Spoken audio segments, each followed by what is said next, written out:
പുള്ളിക്കാരെ നമ്പാൻ പറ്റുമോ? നേരത്തെ പറഞ്ഞല്ലോ കറുത്തു മെലിഞ്ഞ ഒരു മനുഷ്യനാണ് ഞങ്ങളുടെ നേതാവെന്ന്. അയാൾ സത്യവാനാണോ?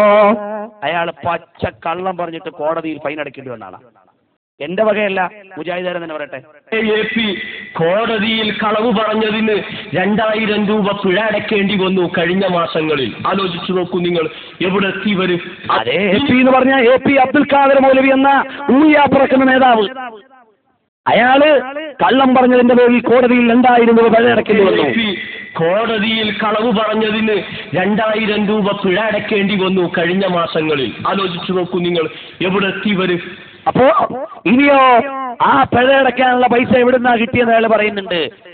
പണ്ട് കളവ് മത്സരം നടത്തിയപ്പോ കളവ് പറച്ചിൽ മത്സരം നടത്തി മുജാഹിദ്, അള്ളാന്റെ ദീന്റെ പേരിൽ കളവ് പറച്ചിൽ മത്സരം.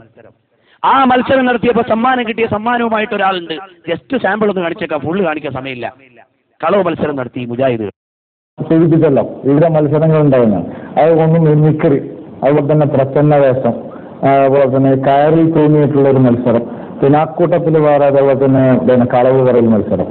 ഈ കളവ് പറയൽ മത്സരം ഞങ്ങളെ അസ്ഗറിൽ കഴിവാണ് ഇത് അടുത്ത ഇന്നതാണെന്ന് പറഞ്ഞു.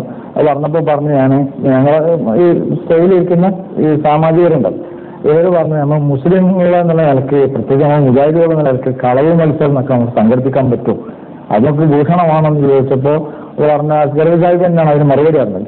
അതായത് ഇപ്പോൾ നബിന്റെ കാലത്തൊക്കെ ചില യുദ്ധങ്ങളിൽ സഹാബികളൊക്കെ അങ്ങനെ പറഞ്ഞിട്ടുണ്ട് എന്നൊക്കെ പറഞ്ഞ. അപ്പോൾ പിന്നെ അങ്ങനെ പരിപാടി സംഘടിപ്പിച്ച് ഞങ്ങളിപ്പോൾ ഞങ്ങളെ നേതാക്കന്മാരല്ലേ, ഞങ്ങളെക്കാളും കൂടുതൽ പാണ്ഡിത്യം, അതുപോലെ തന്നെ ഞങ്ങൾക്ക് ഗൈഡ് ചെയ്യുന്ന ആൾക്കാരെന്നുള്ള നിലയ്ക്ക് ഞങ്ങളങ്ങനെ വിശ്വസിച്ചു പരിപാടിയിൽ പങ്കെടുത്തു.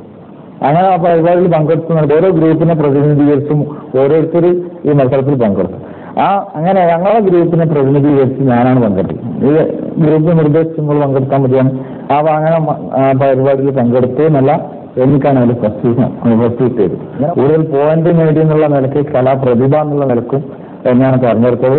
അതുപോലെ തന്നെ സമ്മാനങ്ങൾ കിട്ടിയത് പിന്നെ 6ഓളം സോപ്പും വെക്കി, അതുപോലെ തന്നെ റെക്സോണ സോപ്പ്, ഇതൊക്കെയാണ് കിട്ടുക. അതിലിപ്പോൾ ആ സമ്മാനത്തിൽ ഒന്നാണിത്, ഒരു സോപ്പും വെച്ചാണിത്. അതായത് ഡീലക്സ് അമല എന്ന് പറയുന്ന സോപ്പും വെച്ചാണ്. മുജാഹിദുകൾ എന്ന നിലയ്ക്ക് നമുക്ക് കളവ് പറയൽ മത്സരം നടത്താൻ പറ്റുമോ എന്ന് സാമാജികർ ചോദിച്ചു. അപ്പൊ മുജാഹിദിന്റെ പണ്ഡിതൻ പറഞ്ഞു, യുദ്ധത്തിൽ സഹാബികളൊക്കെ കളവ് പറഞ്ഞിട്ടുണ്ടെന്ന്. മഅദല്ലാഹ്. ഇതുപോലെ ഒരു മത്സരം നടത്തി, അയാൾക്ക് കിട്ടിയ സോപ്പ് പറ്റിയാണ് അയാളുടെ കയ്യിലുള്ളത്. ഇതുപോലെ സത്യം പറയുന്നവരോടൊപ്പം കൂടാനല്ല പറയുന്നു.